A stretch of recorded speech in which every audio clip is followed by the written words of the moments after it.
Hello comic book world, it is me, Dennis, and I'm back for another comic book review. I will be reviewing my comic books that came out on February 15th, 2012. I decided that I'm going to put my comics in categories of comic book publisher. I'll do like the independents first, and then I'll go to Marvel and then DC last, I think. Up first I have an Image comic, and it's the #1 issue, and it's also my pick of the week. It is Peter Panzerfaust, issue 1.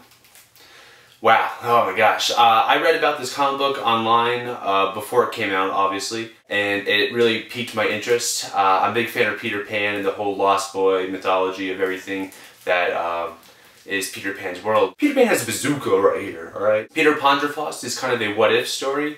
Pretty much it's Peter Pan and the Lost Boys fighting in World War II against the Germans. And it was pretty awesome. It has a lot of cool little tidbits that Peter Pan fans would know. The art in this book is beautiful. The story is really well told, and it has everything in here that I like about a comic, and I cannot wait for issue 2. What happens in this issue is the Germans blow up an orphanage, which is revealed to be the home of the Lost Boys, and Peter Pan comes to their rescue and helps escort them away from the war, and they're going to be fighting in the war against the Germans, and I'm really excited for this. That's pretty much what happened in this issue. Not a lot happened in this issue, but not a lot needed to happen. It's really great storytelling, how they did everything in this book. In one of the pages, Peter does his famous rooster crow, which is really awesome. I found myself laughing while I was reading this book.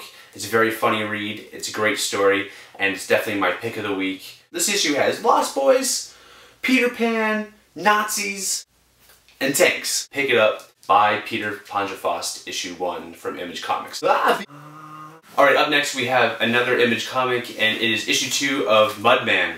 When I saw the first issue for this book about a month ago, I picked it up right away. I really like getting new independent books.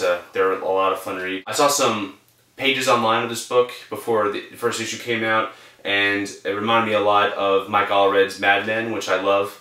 And so I gave it a try, and I'm really glad I did. The first issue was an origin story of Mudman and how he came to be. Issue number 2 took place the exact same time as issue 1. In issue 1 there was an origin story with Mudman, and he fought 2 crooks. And in issue 2 we see the crook story. I thought it was really cool how in this issue we saw the perspectives of the bad guys, how they thought about Mudman and everything. So it was really great, and I definitely say pick this up. Mudman's a great read, and I liked it a lot. This issue has Mud and Man, so give it a buy. Alright, my last independent book of the week is from IDW, and it is a #1 issue as well. It is Road Rage, issue 1. The reason why I picked this book up is because it's written by Stephen King and Joe Hill, which, if you don't know, is Stephen King's son. Joe Hill writes Lock and Key, which I started reading, and that book's amazing, so I wanted to give this a shot, and I'm glad I did.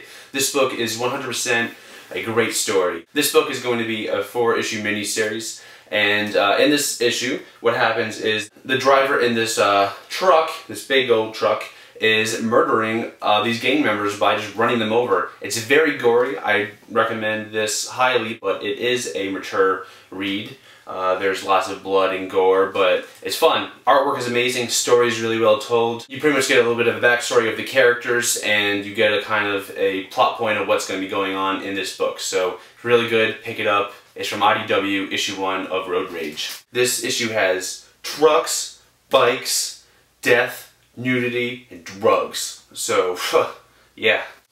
I didn't get any Marvel books this week, I just now realized that. So we go on to DC now. First up from DC, we have issue 6 of Red Hood and the Outlaws. This issue actually takes place before all of the previous issues of Red Hood and the Outlaws.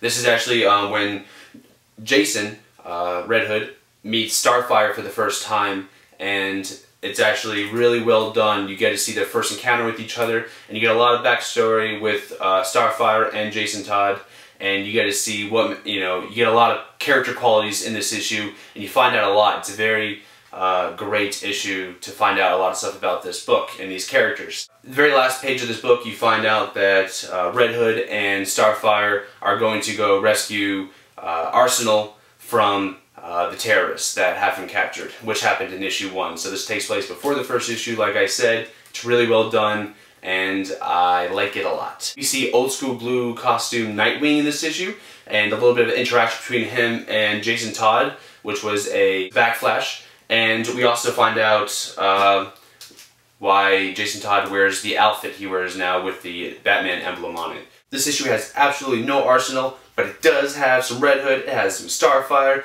and it has some old school blue outfit Nightwing. So buy this issue, it's really good. If you like any of these characters, give it a read. Up next from DC Comics, another issue 6, of course, Batman. Oh my gosh, this book keeps getting better and better. I keep thinking to myself, how's this book going to get any better from the previous issue? And Scott Snyder continues to impress me and amaze me in every way. He's one of my favorite writers at DC. This issue starts off where the last issue ended right off the bat. In this issue, Batman is fighting the Talon after he got stabbed in the back in the previous issue. Sorry if no one read that, they should have.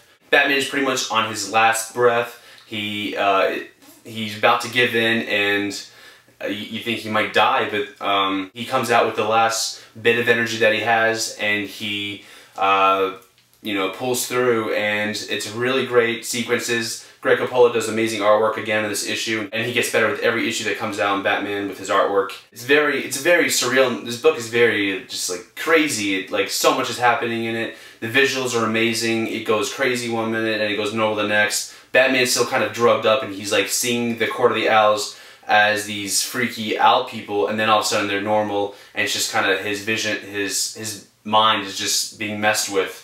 And once again, this issue ends off with another cliffhanger, thinking that Batman is about to reach his demise, and I cannot wait for the next issue. Batman is one of my favorite books from DC Comics. Give it a read. This issue has Batman, it has owls, it has the Talon, it has little creepy owl girls. Pick it up. Alright, one more book left, and it is issue 6 from DC Comics, Wonder Woman. So good. We still have guest artist Tony Atkins on here, but we still have Brian Azzarello writing, which is great. This issue starts off where the last issue ended, and we have Wonder Woman fighting Poseidon. It's really great how Brian Azzarello is integrating the whole Greek mythology stuff into Wonder Woman's history. Lots of great action in this book. Artwork is really good. Definitely pick it up and give it a buy. In this issue we find out that Wonder Woman has a plan to get back at Hera, and it involves Poseidon and Hell. This issue has a three-headed dog, Poseidon, the devil himself, Hera, who wears peacock feathers, and that's cool, Wonder Woman. So I love this book. Freaking pick it up. It's amazing. Wonder Woman. It's so good. Pick it up and give it a buy. Anyways, guys, this was another comic book review for me, Dennis. Leave a comment below in the under section where the comment's supposed to go, and I will reply back to you because I like having conversations with you guys. So I have fun doing this. Send me some comments and some feedback, and ask me questions. I have 2 trade reviews coming up soon of American Vampire Volume 1 and Lock and Key Volume 1. So expect that soon. So yeah, just... Alright, bye guys.